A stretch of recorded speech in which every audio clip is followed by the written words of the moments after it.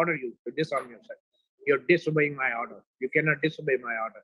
I'm a brigadier of Pakistan Army.